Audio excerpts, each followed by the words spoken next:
Hey everyone, I'm Darky. I'm the game designer as well as the tester slash QA guy for Tabbing Tabby, and we are the developers of the game Boat Crew, the game you're watching right now. This series is something we're calling Designer Plays, where I, as the game designer, will be playing our own game and evaluating both, from a gameplay designer's perspective as well as just having fun and showcasing some of our gameplay.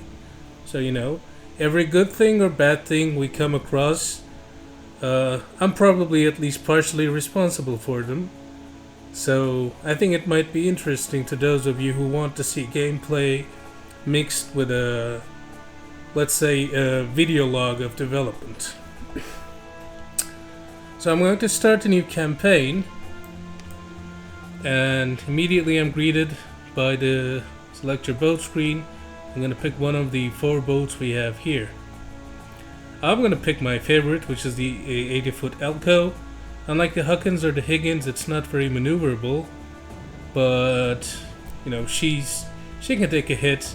And since the last patch, she's also the only PT boat that can carry 2 rows of the destroyer-sized torpedoes. So yeah, as a fan of big unguided torpedoes and being able to take damage, she's definitely my favorite.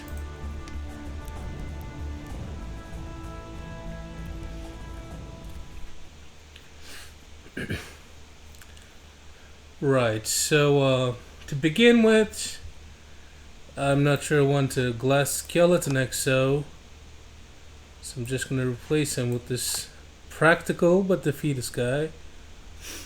I don't have much choice with the crew in the beginning of the game. Eventually you'll be getting more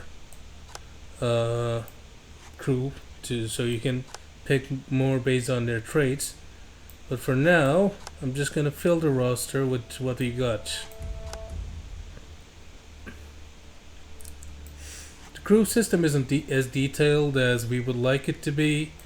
In particular, there has been some confusion about what these traits actually do, because it's just a flavor text and you can't really tell if there is anything going on behind the scenes, like if these actually do anything. They do. Some of them have very noticeable effects. For example, feather-like makes them a lot more likely to be knocked overboard. But in general, this is a part of the game that we would like to give a lot more attention to in a dedicated crew rework update, where this will be the main focus.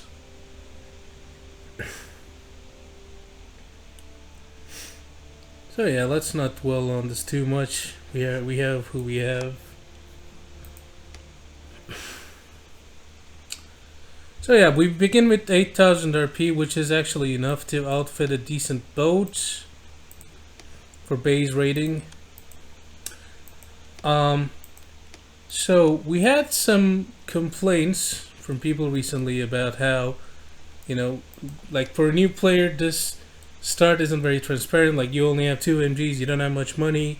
It feels like you're a bit underpowered. Well, we actually tend to agree, in the sense that if you know what you're doing, like if you're already have some experience with the game, you can make the right choices and you know what to pick, so you can get through the early game somewhat more smoothly. But well, we acknowledge that it was a problem for newer players to get into. It made things a bit harder. So from the next patch,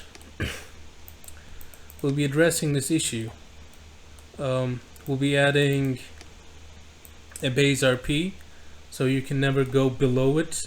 Like currently, we have this weird situation where if you get killed in the early game, you might as well restart because you're losing money and it's a tailspin, which is very frustrating for newer players, and it also kills all of the urge to keep playing if you happen to die early. So that's something we're gonna fix. We're gonna make sure that there's a minimum RP amount that you can always play with. We're gonna have a default loadout, so you don't have to edit your boat in the beginning if you don't want to. you can just get right into the action. So that's a flaw with the game, early game, that was made apparent to us through feedback from you guys, from new players in particular. So that's those are some of the measures we'll be taking to make the early game smoother. So in the beginning, I'm just gonna begin with like 2 machine guns, a bunch of ammo, and some repairman medical kits. Now immediately we see the guide. So if you haven't played the game before, it's a decent guide. It's got just about everything you need to know about the campaign in it. But obviously I personally don't need to read that right now, so I'm gonna move on. So when I begin a campaign, I usually tend to attack Malapa. I know that a lot of people go for Savo instead because it's the closest, but I like to connect this territory. So I think Malapa is a good first point of attack. And I like to think that early game is all about attack. Like, the enemy will attack you as well, but it's fine. Like, if you lose a base, it's really not that important. They're barely developed. The attackers don't have anything lucrative among them. The later targets that you get, if they're if you sink a destroyer in the game, you get paid a bunch of money, RPs, and also you get a permanent VP income. So you get actual gameplay progress, you get progress towards winning the campaign. So since that's not happening in the early game, I tend to ignore defenses myself and just focus on offense. Just connect my territory, make sure the allied supply ships have safe passage routes, make sure the allied assaults can get to their destination without being intercepted, things like that.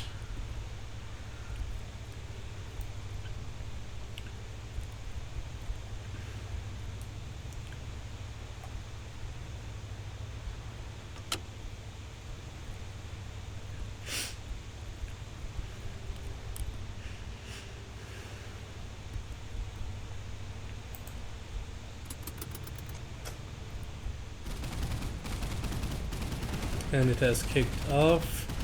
At this point of the game, just about every base will have light base defenses, which means some AA guns, watchtowers with MGs, and also mortars.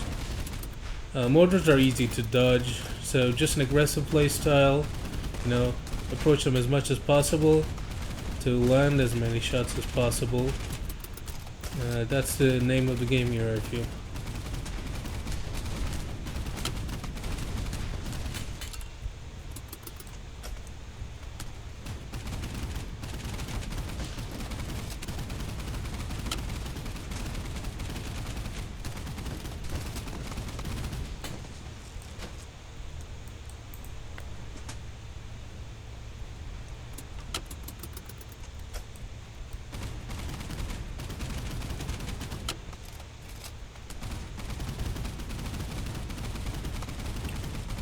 So the idea here is to destroy enough of these base defenses to soften the base up. And while I cannot conquer the base, given I'm just a PT boat, I'm gonna fast forward a little here. While I can't conquer the base, given I'm just a PT boat, I can certainly just, make way for the Allied assault. Clear the way for them. So that's the idea here. In the game, you do a lot of base raiding, coastal defenses, attacking coastal defenses, which is something PT boats actually did in real life. So it's probably one of the more realistic things you're doing. So yeah, like in the beginning, slow and steady but aggressive stance gives you gives you some quick progress.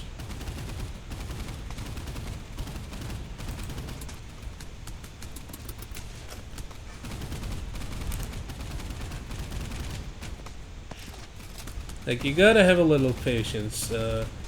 The game has a way of, you know, like just when you think things are going well, suddenly you can get hit by a single destroyer shell because you grew complacent, and now you're sinking.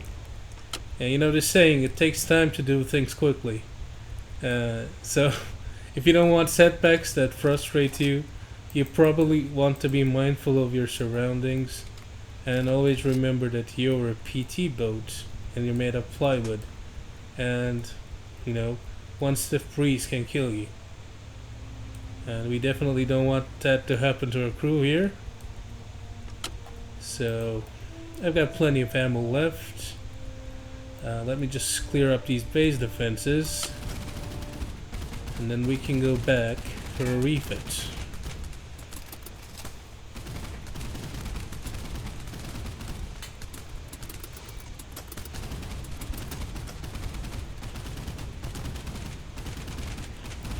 Another point that was raised by people is that you don't have much feedback on when you actually won. Like there's no sense of progress, unless of course you're accustomed to the game. You can read the game situation, but yeah, the game has an issue with being rather opaque on how much progress you're making for players who are new and haven't developed the game sense yet. Which is another thing that we would like to fix on our next patch, like soon. And to fix that, we'll be adding a progress bar that shows you the balance of forces on the map. So yeah, as you see, an assault force was dispatched really quickly, and they're gonna have no issues whatsoever taking over Malapa. Before I do a refit though, I'm gonna scout some bases to see their strength, and also to make some money, because again, scouting is one of the PT tasks, and you get a small but rather helpful amount of RP scouting bases. It's 100 RP per base, so if you do it 8 times, that's another 8 boxes you can buy.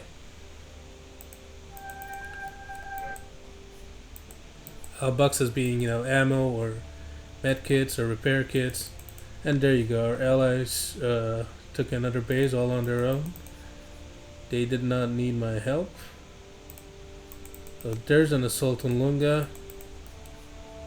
I feel like I'm just going to ignore it again. Like I'm not the only one responsible for this front. I'm just a PT boat. Like I feel for them, but like it's, at least for now, it's beyond my power to help them.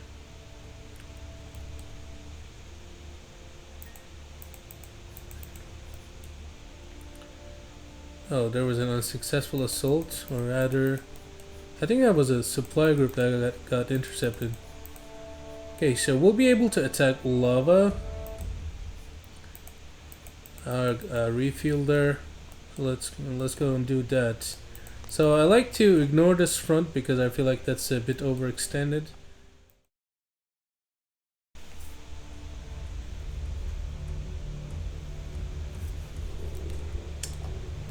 So we're here at the lava. I'm just gonna fast forward the beginning of this because you already know you get the idea. We're just raiding a base. They're lightly armed, we're lightly armed. So we're gonna exchange machine gun fire and hopefully come out on top. So yeah, the mortar fire started happening. Maybe I should not shoot at this range because the MGs can be pretty inaccurate.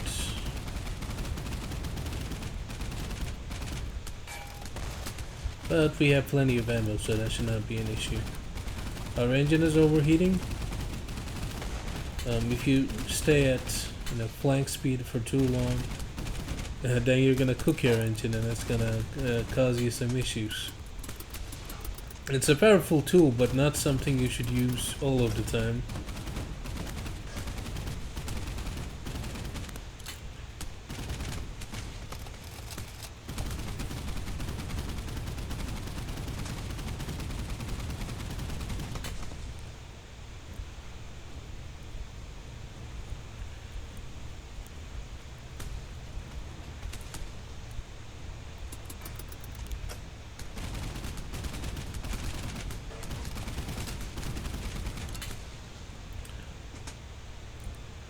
I'm gonna try something. I'm gonna show you guys another reason why the 80-foot Elco is my favorite PT boat. Because it's one of the only PT boats that can do this. Oh, there we go. Yeah, the other boats seem to have a lot more trouble jumping over the piers. But the Elco just, you know, flies over them like they're no big deal.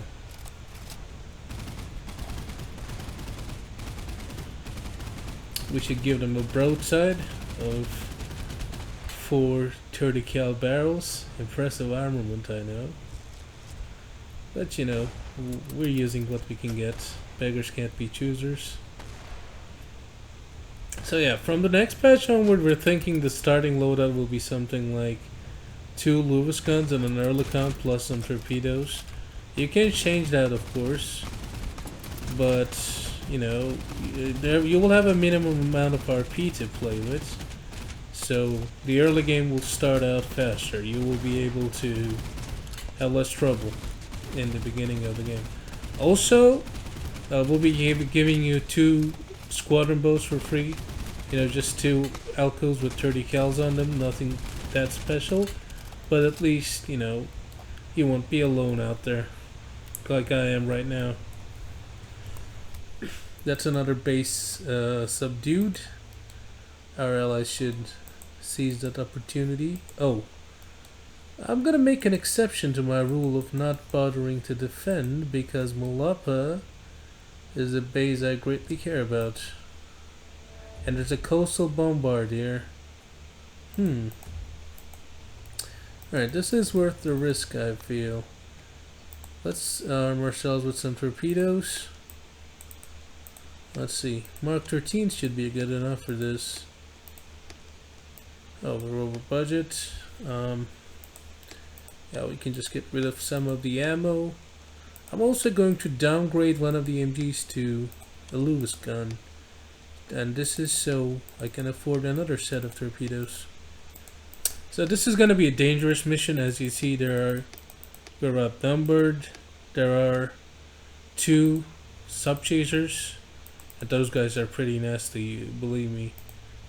But there's a coastal bombard, which carries a bunch of supply crates that gives you RPs. So, you know, let's give it a shot. It's nighttime. Alright, well, that's the spread of enemies. Thanks to the rangefinder, we can tell easily where the ships we can hit with torpedoes are. I'm gonna try to snipe one of them. Let's see if I can do that. The coastal bombard should probably have trouble getting out of the way. The sub-chasers are nimbler. They're not such easy targets. And you can't get too close to them. Oh, that's a hit. We got some armored boats here.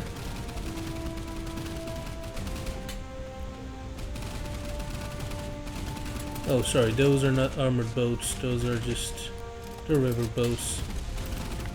Let's call some wildcats with the heat we've accumulated. Looks like our XO is overboard.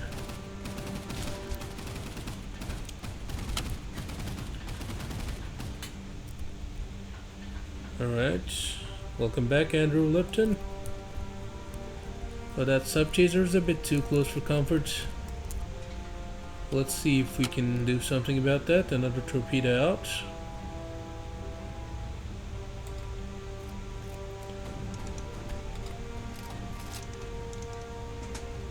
Oh, that's a hit.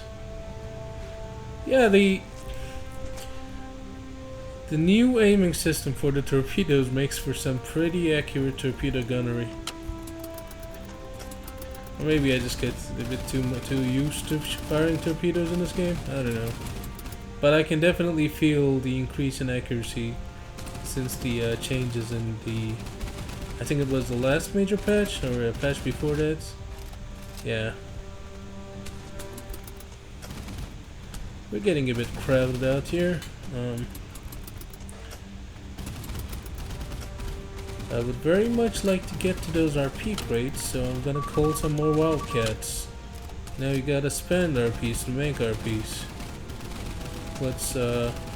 Let's call some planes to help even the odds.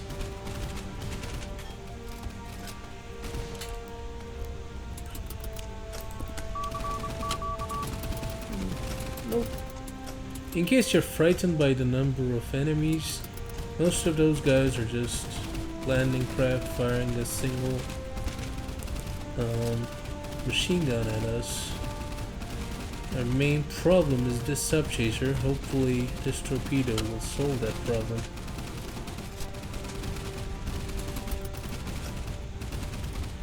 At this point I feel like we've done enough damage.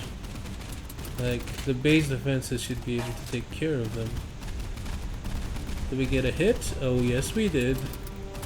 So that's a 3 out of 3. John Triddle and his crew are experts at torpedo gunnery. And I'm feeling like they'll have a long and promising carrier. That is, unless they get too cocky and die to a single shell. That can also happen. But we'll be watching their careers with great interest.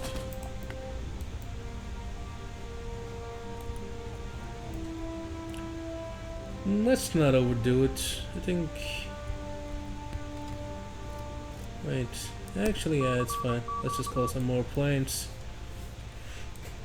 Planes aren't as effective at nighttime because the target acquisition range is lowered, so they have some more trouble finding targets to strafe. They get less time to strafe. Like, they can't start their dives from as long a distance as they can during daytime, which is fine, I suppose, because it's basically a gameplay compromise that they can even fight during nighttime.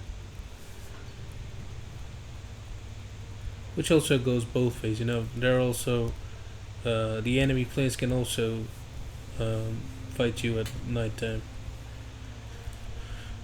So I think we did well here. Like, despite being outnumbered greatly, we decimated the enemy landing force. We sank 2 subchasers, we sank the coastal bombard, and we're gonna get away with some money. We still have some ammo, we can still do some good here. Let's just spend the rest of our ammo and then go back. The damage we did should be enough to defend the base. Yeah, the defender should be hold the enemy off, that is.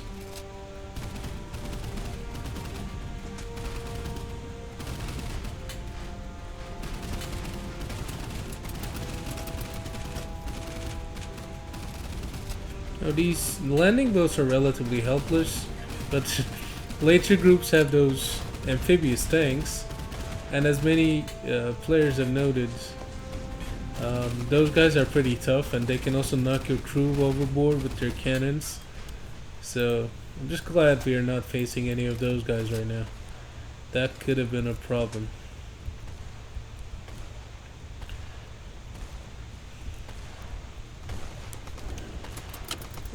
They beached themselves, which means they're going to be a bit harder to sink. But that's fine, we're just going to have to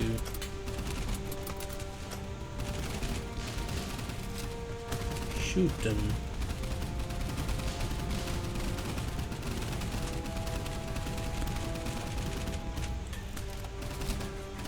Alright, I feel like we're spreading our fire a bit too much here. And from too long a distance.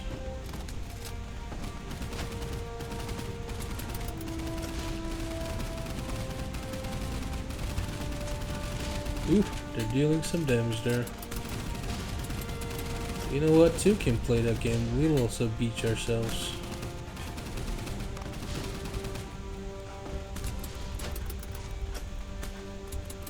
Alright, so let's not push our luck and turn this victory into defeat. I'm sure that the base defenders will be able to hold this off. Let's just fast forward and get out of here. So that's another thing with the game. Like, part of our design is that, yeah, sometimes you can just wipe everyone out and, oh, there we go, we won. That was a profitable and effective defense. As I was saying, um, sometimes you can just.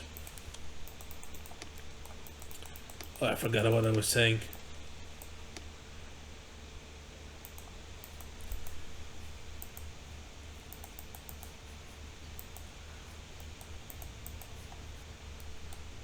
Oh, yeah, as I was saying. Sometimes you can just, wipe everyone out, but you don't have to do that. Like, you have to decide when you've accomplished your objectives and let the battle carry on without you. Sometimes you might need to judge whether your allies will be able to do well enough without your presence. Other times, you might fight a losing retreat, but if you sink enough ships and gain enough RPs and VPs, then losing the base, for example, is not a problem, or losing the strategic target was worthwhile because you turned it into an expensive victory for the enemy. So that flexibility is also part of why we had issues with communicating to the player what sort of progress they're making, because in effect you have to define what progress is to you. Like, you can still come out ahead in a lost engagement if you've sunk enough ships, or like if you're losing a base but the enemy takes too many casualties, and losing the base isn't a problem at all. I'm gonna turn this medic into a gunner. His healing days are over now. It's these are his hurting days. We're gonna add some ammo. We got rid of the torpedoes because we're gonna be back to base raiding. I'm gonna turn these to ammo so I can have some more repair kits there. And let's have some more ammo here. So yeah, we're at the stage where you'll be at when you begin in terms of RP. So we're catching up. We're in a good position. So Renel and Bologna, these are our targets now, so we can cover our supply routes.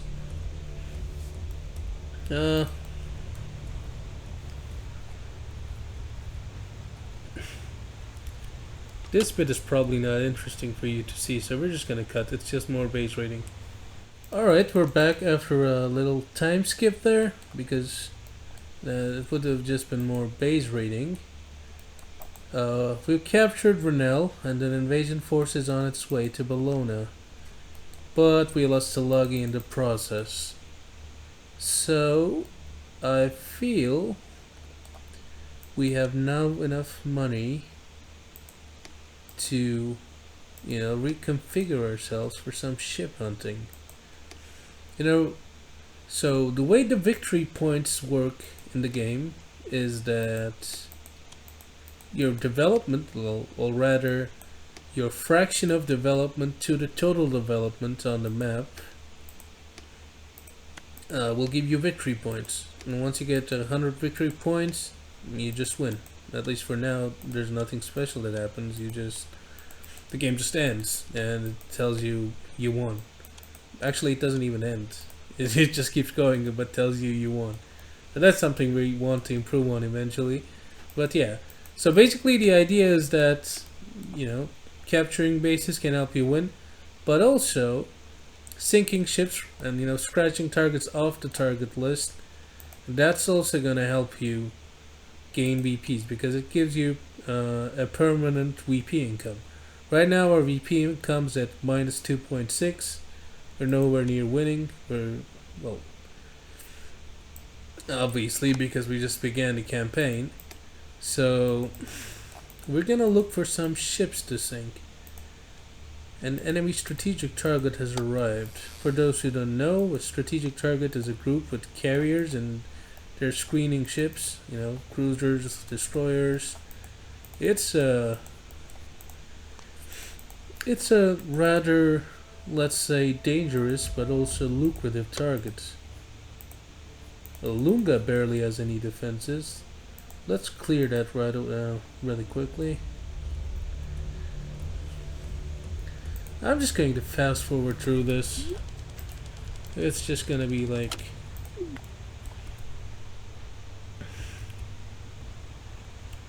yeah, 3, 4... yeah, 4 AA guns. There we go.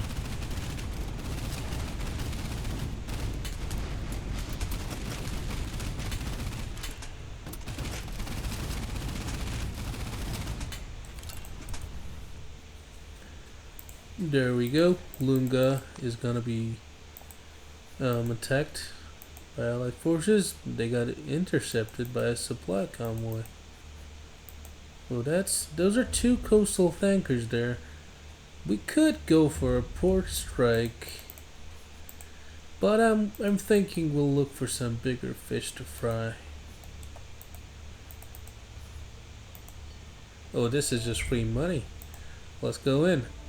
So yeah, our assault force got intercepted, quote unquote, by a single coastal tanker and its escorts, and we're just gonna take our free money. So yeah, sometimes you just have to be at the right place at the right time to make money in this game. It's really just that easy. It's if your allies have weakened supply convoy for you, it's just a tanker. You launch one torpedo, it blows up in a satisfying explosion, and then you get the goodies. Alright, after that little detour, I feel like there should be no problem with our assaults. And yeah, as you saw, that group had a tender, and because it has a tender, it can resupply you. Since when? Since the last update. Oh, okay. They're just asking to be destroyed because they're moving through the middle of 3 allied bases, thinking they can get to the other side. Well, we're gonna prove them otherwise. I probably should have brought the Mark 13s for this. So basically, Mark 8s are the most common torpedoes used by PT boats in World War II. The Mark 13s came later. They were a more advanced torpedo. But in the game, the way balance works is that Mark 8s are slow to accelerate, and their top speed is less than that of the Mark 13, but they also deal more damage. Conversely, Mark 13s just accelerate the top speed very quickly. They have a higher top speed, so they're easier to hit with, but they have lower damage. So if you're going after things like supply tankers or the sub chasers like we were just doing, then you probably want the Mark 13 because the damage doesn't matter. A single torpedo will sink them regardless.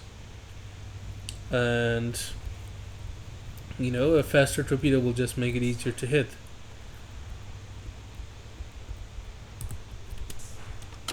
I fired 2 torpedoes. Let's see if we get lucky. 2 30 cals. It's not exactly stellar armament, but it's also, good enough for the light targets we're facing for now.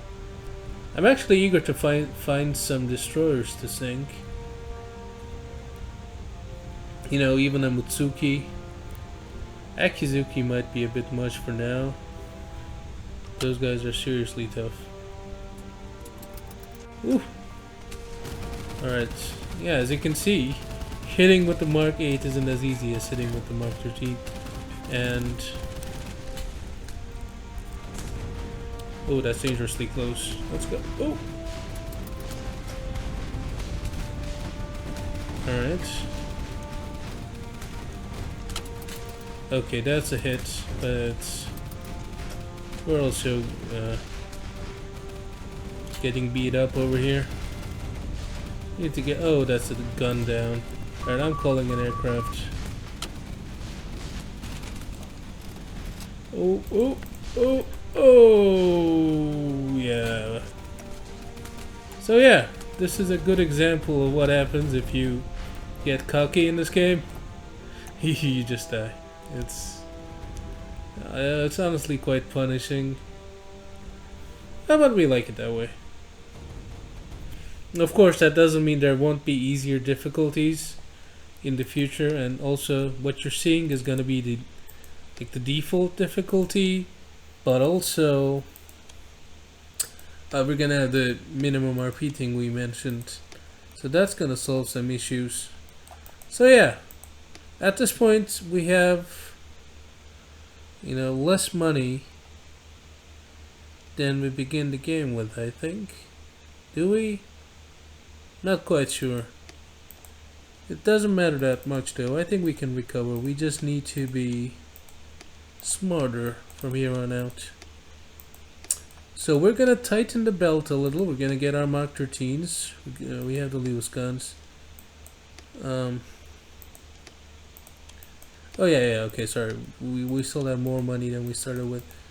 So we're just gonna get a basic loadout of 3 Mark 14s. Sorry, Mark 13s. Mark 14s are different. That's also a torpedo, and a pretty good one at that. So yeah, with this crew, hopefully we'll do better. Not giving it a paint job yet. Oh, okay, Ben Tipper, Campbell Shealy, Coburn Sobel, DeWitt Webster, the old Maitland. Alright, oh, he's a national hero. Alright, that's good. Yeah, well, I think I'm happy with this crew. Now we need to... Alright, let's get our revenge. One of the... Oh, there was a sub chaser. Alright, so that's why we take so much damage. Those guys are light combatants. Like, they're not hard to kill, but they can destroy you at short range. Oh, I like this weather. It's a very well lit moonlit night. I don't think I've seen this before. Alright. We have plenty of torpedoes for just one target, so let's just see if we can finish this fight before it begins. I will have my revenge.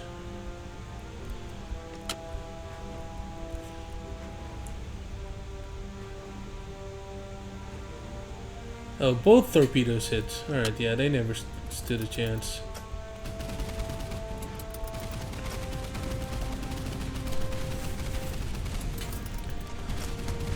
Right. Oh, we made the mistake of getting close to this thing again. But looks like we came out on top this time. Alright, we're riddled with bullet holes and a little bit richer. And Ben Tipper and his crew have done well in their first combat action. Hopefully they will have a better, longer lasting career. So our strategic target group has arrived. Those are our carriers. They're Casablanca class carriers and their escorts.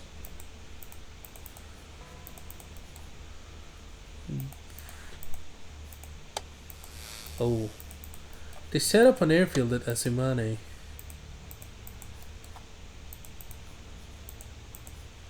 Let's see what's... Oh, there we go. Okay, that's it's 9 p.m. So it's 3 Fubukis, 2 coastal tankers, 2 Nagaras, 2 Rujus, 1 Mitsuki, and a sub chaser. So obviously we're not sinking all or even nearly any of these guys. But if we sink even a single ship, then we've paid for ourselves. So let's do it anyway. Let's chip away at this group, or at least try to. You know, they don't know we're here right now. But once they're aware, they're gonna launch a bunch of planes and a lot of shells at us. So we have to fire our torpedoes the best as we can and then beat a hasty retreat.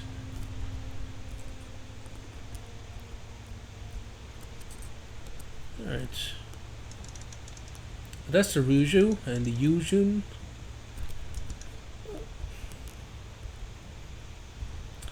Alright, you know what? Let's just fire all of our torpedoes and see if we can't have our first sinking that of a carrier.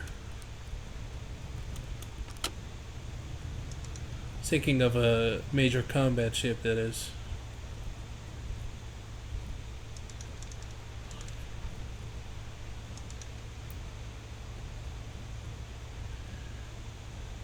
Oh! They saw the torpedoes coming. They saw the wakes in the water. We're not getting them that easily. Yeah, it's okay. Well, we can always try again. Let's just fast forward. Yeah, it doesn't look like they found us. Oh yes, now they have. Now we have to deal with these carrier aircraft. We are out of the range for the shells. I'm gonna conserve ammunition by only locking on aircraft that are actually diving towards me. We are not exactly carrying a lot of ammo right now. And I don't have good enough guns to shoot targets that aren't coming at me or moving away from me. Oh, that's a very powerful flashlight. We should probably tone that down. Yeah, my eyes are burning too, guys. I'm sorry for that. Look at this.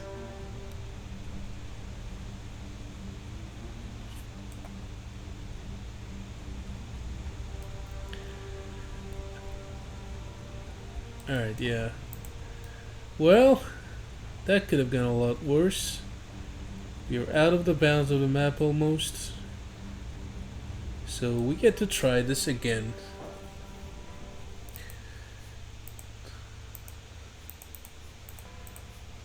So we cannot resupply at Lunga because there's an assault going on there. So we have to go all the way back to Molapa. Try this again. They're supporting the assault. Oh, it's the AM. Yeah, well, a daytime assault is definitely a lot more daring than a nighttime one. But we don't really have the luxury of doing nothing while Lunga is being attacked.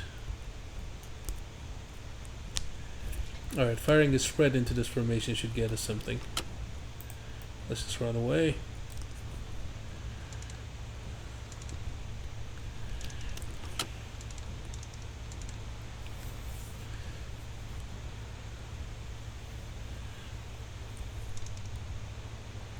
Ooh, that's an explosion. What did we even hit?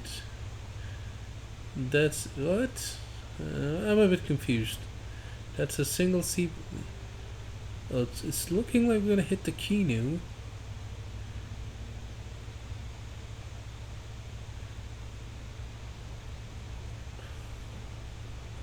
We hit the coastal tanker. Nope, they dodged it as well. Alright, you know what? I would say this is a bit of a disappointment, and I'm sure it might be a disappointment if you're watching this. But as a game designer, I'm actually gratified to see this. Previously we had the issue with ships barely dodging, like being too easy to snipe. I'm glad we successfully solved that problem. So you can't really snipe ships with these basic torpedoes anymore. They're just gonna notice it and get out of the way.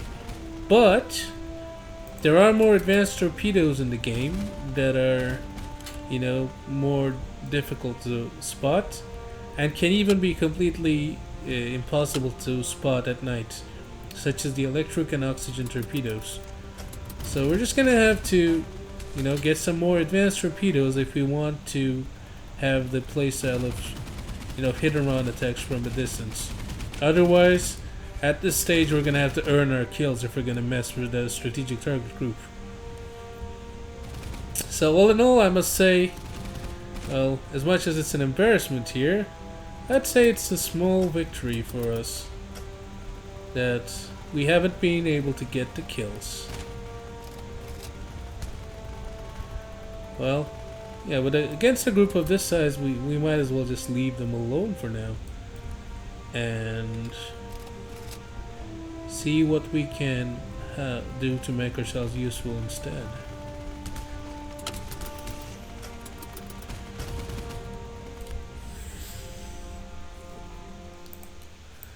So yeah, at this stage, these guys aren't exactly meant to be attacked anyways.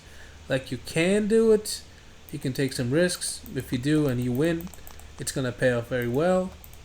But the intention wasn't to force players into attacking them. They're just almost a background feature, like a source for more enemies to spawn at. But if you can't kill them, you can't kill them, and it's not gonna stop you from making progress. It just means you're gonna have to, build up your boat, get some more squadron mates, and get some support powers, all that kind of stuff, before you want to take them on. Or you try to take them on while they're, in combat with another allied group. So that's something to consider. They're not like when you see a group in the game, you shouldn't immediately feel the need to destroy them. It's not your job, really. Like, you can win the game just by base raiding and destroying supply convoys. You can win the campaign just by haunting ships without any base raiding. Well, not any, but not much, let's say. And yeah, like, you just do what you think is the most fun. Personally, I like a mixture. I like to switch things up a little. And I still haven't sunk a ship yet, the warship, a destroyer or bigger. So that's definitely still my objective.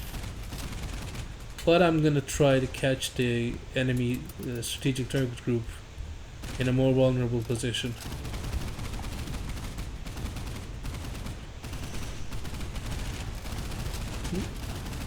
Let's fast forward through these parts. There's a single mortar left. It's not gonna prevent an assault from spawning. Oh, that was a trap that we blundered into. That almost knocked us over. Alright, Tulagi is gonna be assaulted. Oh, the Lunga force. Alright, let's help these guys out. There's a tender. There's a bombard also that can get us some money. We definitely need some RPs. By the way, in case you're wondering what a coastal bombard is supposed to be, it's a fictional unit we made up that was inspired, let's say, by the civilian conversions of, army conversions of civilian ships. Given guns or turned into fuel tankers with armaments, etc. So that's just the normal coastal tanker given a bunch of mortars under army command. So it appears in early game assault groups and tries to destroy base defenses basically, and also fires mortars at you. But if you put a bunch of mortar shells on an unarmored ship, you're basically making one big bomb, so they're very likely to blow up if you hit them with any sort of explosive. I'd say they're kind of goofy fun. That makes, like, we're trying to make a game that doesn't take itself too seriously. It's less like, how should I put it? Like, fun is still the main objective here. And I think they also fill a nice gameplay niche. But yeah, I have to admit that they're a bit goofy.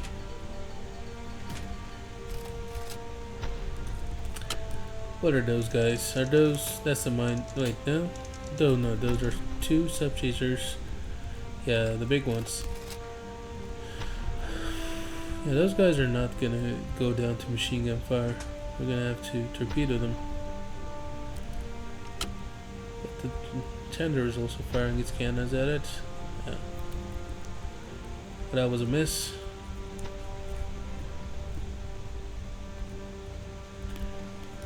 Okay.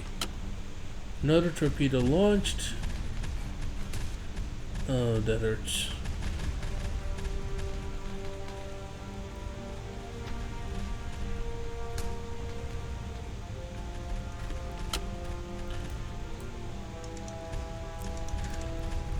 Oh! Yeah, we should definitely watch where we're going. But that's the PC-461 sub-chaser. We have our sub-chasers as well. Yeah, eventually that one will be playable. I know a lot of players are excited for this. It's actually the first playable boat we announced, or rather, the first one announced in early access. The game launched with 3 PT boats, and it's gonna be the last one we add because we want to give her some special mechanics. But that's the tender cooldown. Yeah, there's a cooldown to reloading torpedoes. So you can't spam them anymore. That's something we kept in the game for a long time because it was fun. But now the fun police has arrived. No more fun. You have to wait to resupply torpedoes. You can't just sit next to a tender and, you know, just spam torpedoes anymore. Ordnance has not liked that, so that has been changed.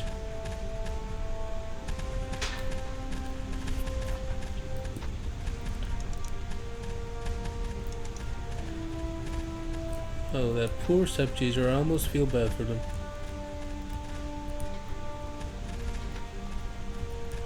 Alright, let's just grab our boxes. And down she goes. Oh, the crates are out of bounds, that's a bit of a shame. Let's see if we can get them before we're forced to leave. Ah, no way. Oh well. So Lunga has been defended, and you know what? Let's give this another try. You know what? Yeah, we're doing this. We're just gonna get closer. Yeah. So that's what? That's the Kino and Nagara class Ruju, the Abukuma.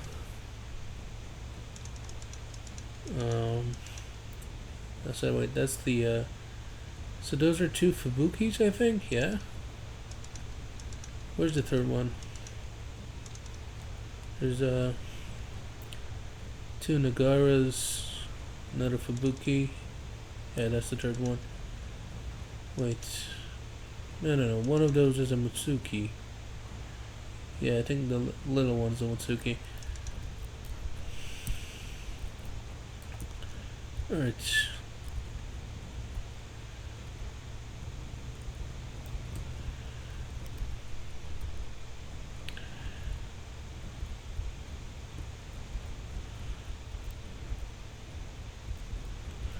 It's nighttime, so we should have a better chance against...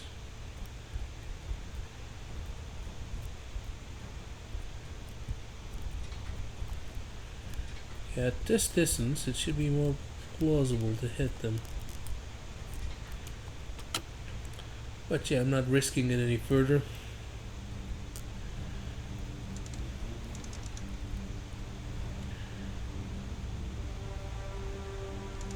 Oh, that's looking like it's gonna hit. Is it? No, that's a miss. Those 2 are misses. Oh! Oh wait. Oh, there we go. That's a hit.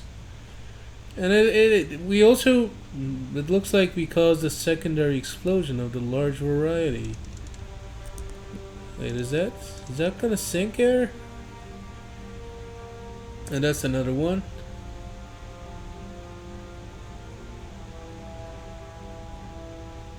Oh, another one. He. It looks like we hit the. What is that? A Fubuki or?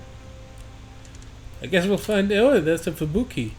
Remind me what a destroyer is supposed to be destroying. Oh, there we go. A single Mark 13 is sinking a carrier. Look at that. That's not something you see every day. We got incredibly lucky to have this. We can also go back for an artillery strike. But let's... should we push our luck? We probably should not, right? I mean, we sank a carrier. We sank a carrier. We had no right of sinking because it was just a single Mark 13 hit, but damage control completely screwed up. And we have 4 secondary explosions which sank the ship. So I guess it is possible after all. And also, we sank the Fubuki that we were not even targeting. I'd say we paid for ourselves. So yeah, congratulations, Ben Tipper. You've done what your predecessors couldn't. We're gonna make a lot of RP from this, so let's see what we can buy with that.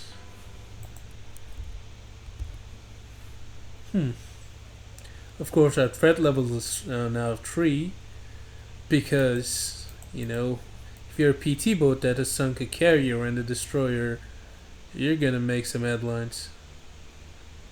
So, oh, see, our VP income rate just flew to minus 0.1 from minus 2.6. Of course, we also captured some bases in between, but that was a major boost to our VP income.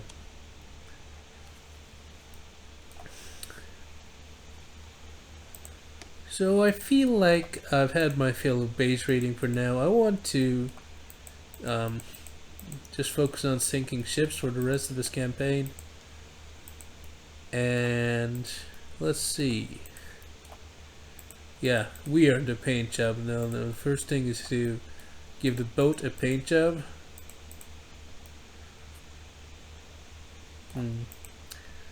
This isn't eye-catching enough. We need to give her a name as well.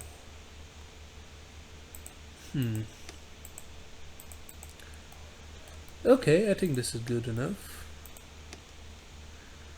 Oh yeah, the crew, well, they've now proven themselves, so I'm actually going to go through the trouble of giving them some proper equipment.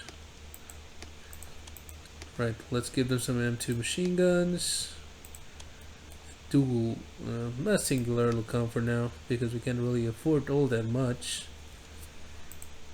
Yeah, you think it's after sinking a carrier they will just let you have any weapon you want, right?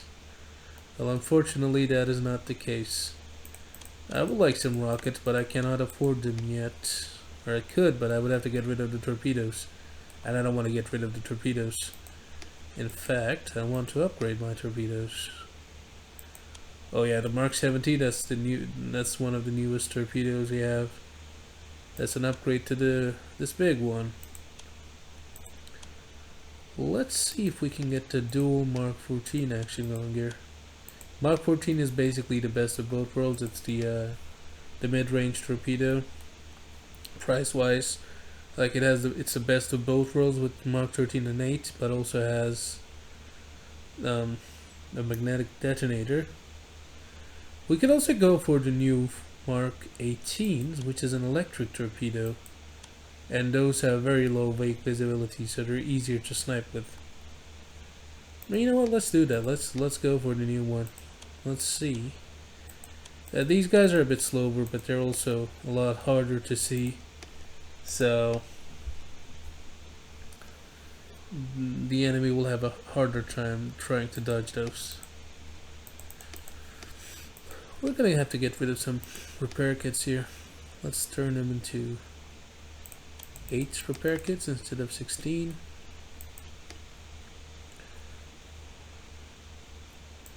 Oh yeah, I was gonna give the crew some new gear. Let's do that. I'm gonna give him a helmet. Yeah, for now this doesn't really cost you anything, so you should do it anyway. I'm just generally lazy to do it. We also have presets. I'm also lazy to use those presets. So yeah, we should probably do something to make this whole crew outfitting thing even more both easier, approachable, and also, something that fits within the RP system of the game. So you have to pay for things, but it's also easy to uh, outfit your crew based on what you want. And the UI could be easier to navigate.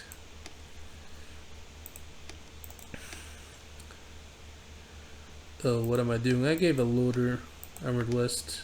That's not. I could go for bandolier for more ammo, but I'm just gonna go for assault vest. You know, we don't have that much ammo, and I would rather if they were more survivable and had a little bit more ammo. Yeah, I like the white shirts. The skipper is the helmsman, as it usually is in this game. Let's give him the binoculars. You really don't want him to be what is it called now? You really don't want him to be knocked overboard, because then your boat just will lose its helm control and you have to put someone else, and that's the kind of thing that can get you killed.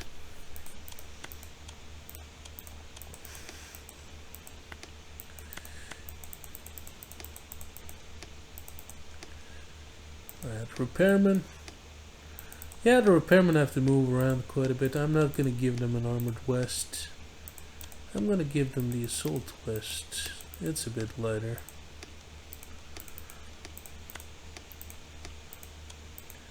Oh wait, it's not? No. Oh, okay, so I think, yeah, they just adjust movement speed in a way that's not immediately apparent here. Yeah, the crew part of the game really needs work. That's why it's going to get its own dedicated patch.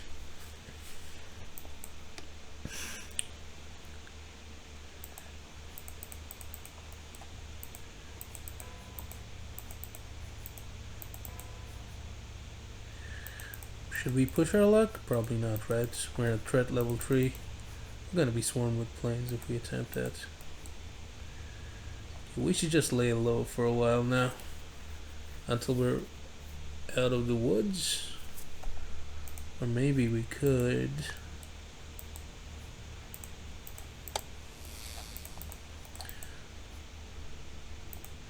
Yeah, we should just hang out in Allied territory. Oh, that's an assault. Hope those guys are going to a lightly defended base, because that's just strength 24. That's not gonna get you very far. And landing at Bologna, that's unexpected. They usually don't bother going there, but I guess it's because I did not clear Bologna, so they have a staging ground for such an assault. Oh, yeah, that assault is gone. And Bologna has been lost again.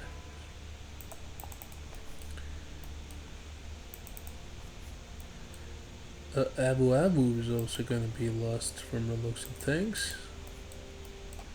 Alright, we probably shouldn't delay any longer. So that's Fubuki, 3 minesweepers, coastal bombard. Yeah, that massive strength is mostly in the amphibious tanks and landing boats, which won't appear because they've already landed. And landing assault forces only appear when you fight the group while they're attacking. So the minesweepers and 2 light boats are on patrol over there. We're gonna see if we can't sink this. Oh, they're already moving quite fast at that. But this is nighttime. We've got electric torpedoes, As you can see, the trails are barely visible even to the player. The the enemy is not gonna see them coming at nighttime. But wait, why is it moving so fast? Where are they even going at this time?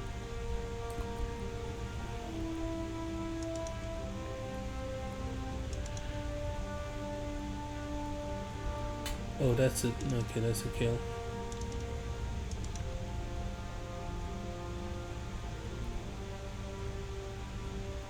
See, they did not even see it coming. That's a hit. I think we crippled her because the firing solution is... Oh, there we go. Oh, those are the beehive shells. You don't want to get hit by those. So yeah, that's the power of the electric torpedo. Like, it's not completely invisible at daytime, but at nighttime they're basically completely invisible. And like the Mark 18 moves more slowly than the Mark 14. Doesn't have the magnetic detonator, and it also has a reduced acceleration. But it's basically pre-patched boat crew where they ships wouldn't make an effort to dodge your torpedoes. So yeah, no, it's I'll be honest, this is the first time I actually use them in combat myself, and I'm quite happy with the results. If you use them in nighttime, they work well, which was the intended design goal for them. At daytime, the slowness is probably not going to be worth the diminished visibility, because it's not completely invisible, and the enemy will also be alerted more easily, so you'll probably want the performance of the Mark 14 in daytime attacks.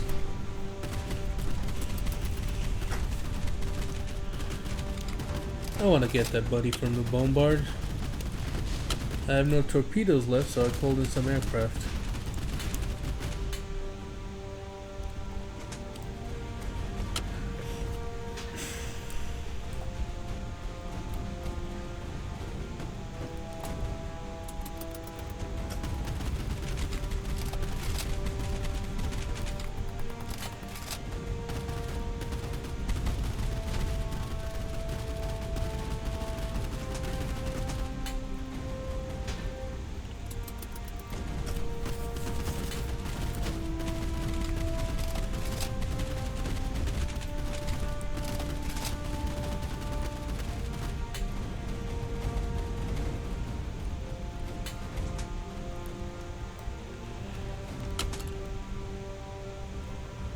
Alright, things seem to be going in our favor. I'm not gonna mess with those minesweepers. Like I said before, you decide what a victory looks like. And sinking a destroyer and getting away with my life is victory enough for me. We're probably not provoking an assault. Well, the way the system works is that you have to change the base development level by destroying some base defenses, so their garrison does not really matter.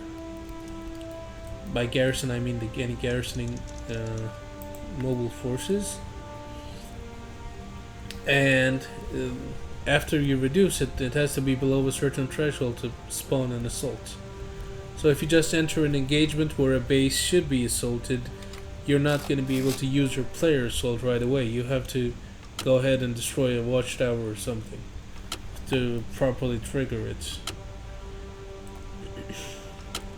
So maybe we can do that. Like, we're damaged right now, we can't really fix the engine, and we're out of repair kits. But if we can destroy an AA gun, that's going to provoke an assault here. And if we have some allies watching our back, those 3 minesweepers are not going to be a problem at all.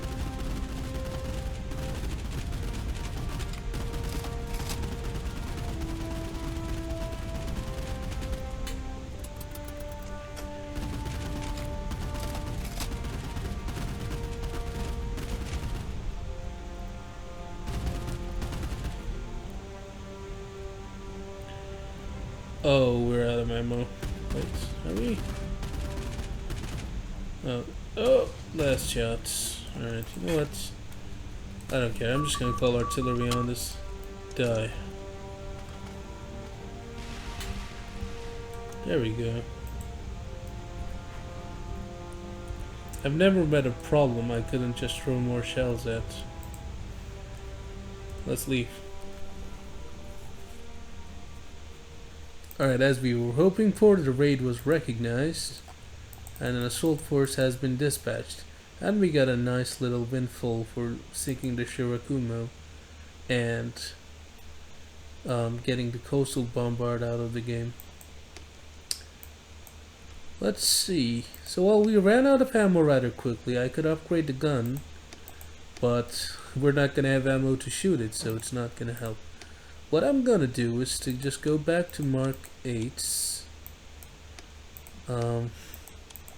downgrade the torpedoes a little, so I can build a more general purpose boat for now.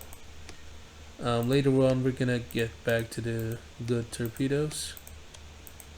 Now, technically, the Mark 8 actually deals the same damage as any torpedo that's supposed to be an upgrade over it. The only thing that deals more damage is the is a Mark 15 and its bigger cousin the similarly sized cousin Oxygen one, the Mark 17. So technically, you can go the whole game with Mark 8s and sink everything just fine. It's just gonna be a bit harder. It's gonna take more skill and practice. And yeah, it's like you can definitely get away with rocking a boat with just M2s and Oerlikon and Mark 8s, which is actually the way most PT boats felt in World War II. Like they would have some other guns, they would have more MGs, more Oerlikons, but generally the M2, the Oerlikon, and the Mark 8 are the most common PT boat armaments you would see.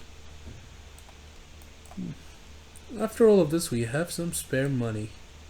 So what I'm gonna do with that spare money is to first check my colons. Let's see how we're doing there. Well, we didn't use them much. We still have everything we began the game with, except for a few cards. I'm gonna keep the Wildcat there. I'm gonna put the artillery here. I like to put a fighter on the first slot. Like if it's artillery, it's not gonna deal enough damage to really matter. But a single fighter can be a helpful distraction at a low cost. I don't know, let's just put some more dauntlesses. So the idea here is to, if we ever get in a large engagement, we're just going to call every bomber we have and mess them up. 50 cows and Oerlikon. So I'm just going to get 2 Elkos to help me. 2 sisters from other mothers, because they're gonna help take some damage for me.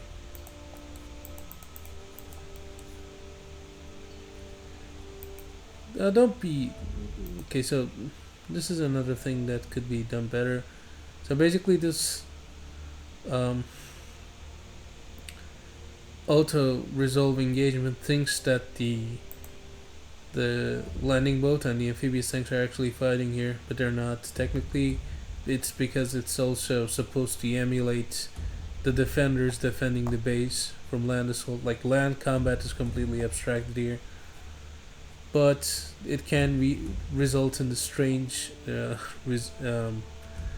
thing about how this group loses an auto resolve despite being a superior force. Like they're completely defenseless against any bombardment, but it's fine. Let's just get in and help them out ourselves. So we're gonna make use of another mechanic here, which is that if all the combat forces in a group are sunk, then the assault forces, the army stuff, the landing boats and the amphibious tanks, they will just disappear. They're not gonna put up a fight.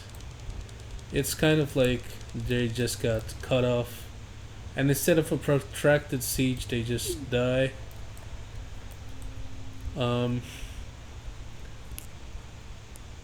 Yeah, that's probably not ideal, but it's also more or less what we got. Because a dedicated land combat system would be way too much for the scope of this game.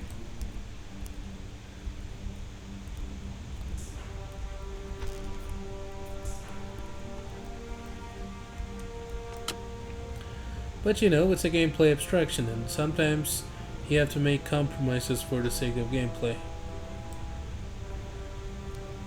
I mean, you don't really want to, like, you don't really want a campaign to be held up by a simulated land war that you can't do anything to really affect the outcome of.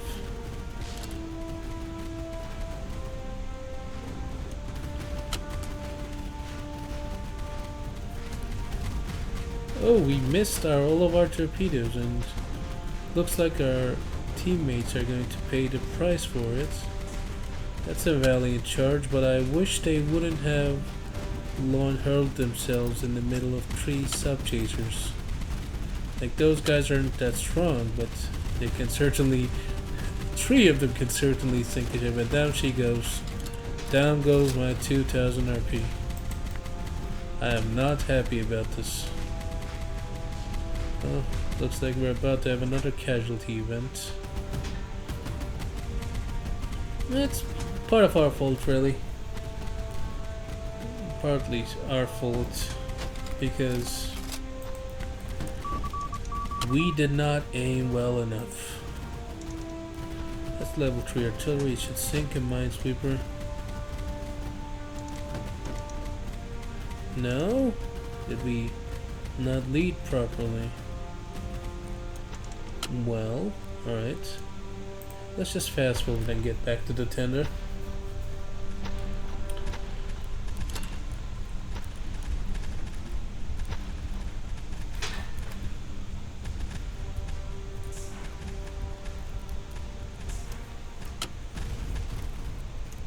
Oh, enemy reinforcements have arrived. Oh, look at that. Those are the AA shells from the 3-inch guns.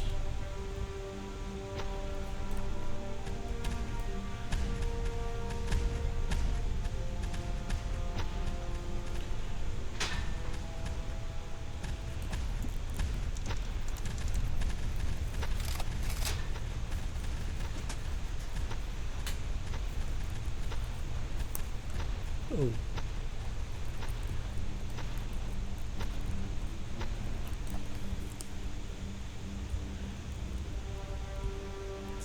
Okay, let's try this again.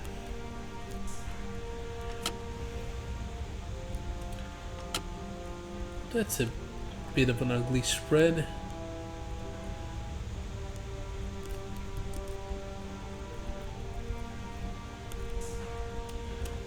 Okay.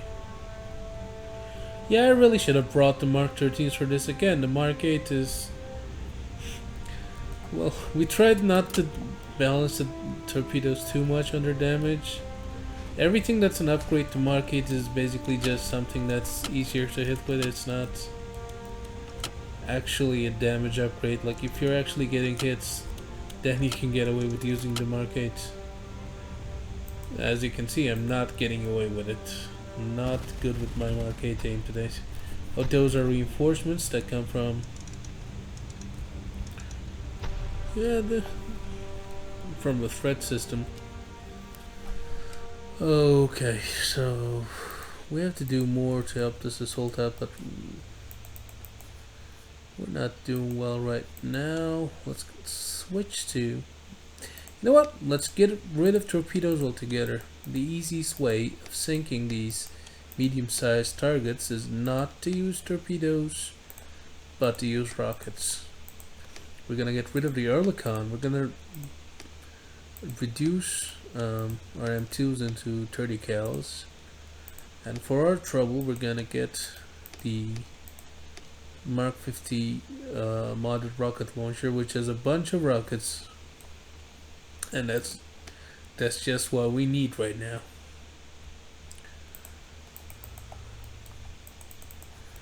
We really need to sink those minesweepers.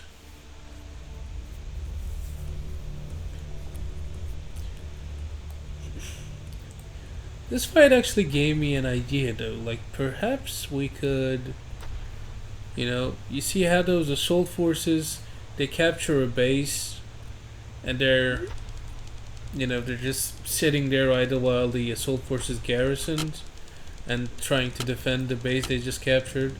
Well, perhaps we could just convert all of those forces into base defenses, basically, to have them fortify the base. I think it could be interesting to do that, to immediately restore some fraction of base defenses. Not all.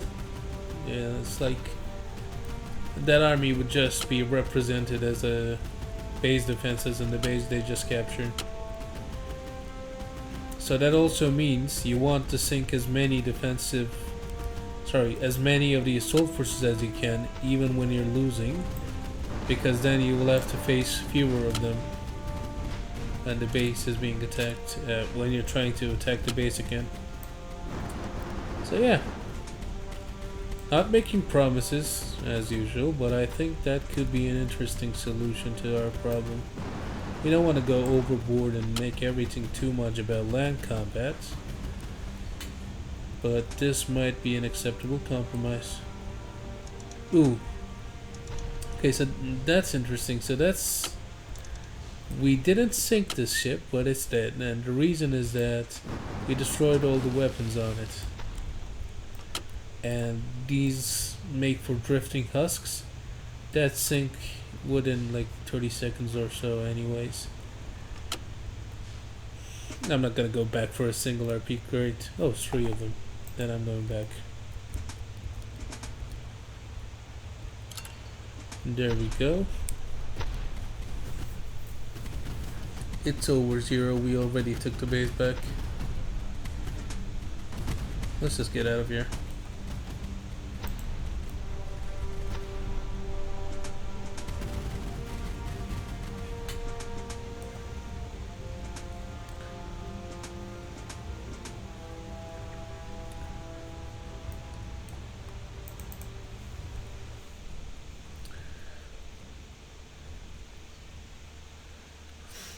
Alright, I think this is a good point to stop for now.